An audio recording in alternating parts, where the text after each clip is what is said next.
Реймер хикаясы, Хазарша тоғлы жайлы мәліметтер.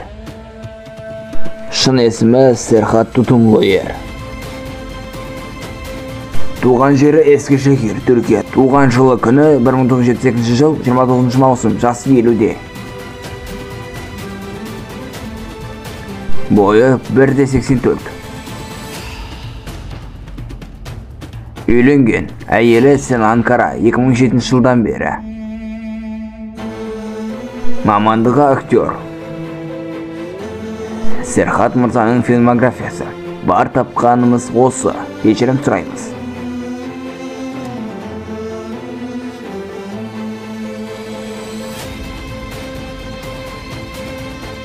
Сериалдағы Хазар образы өте мейірімді, қызынан қамқор, жағымды кейіпкер. Көріңіздер, өкінбейсіздер, таяуда ұлттық арнада Реймер хикаясы.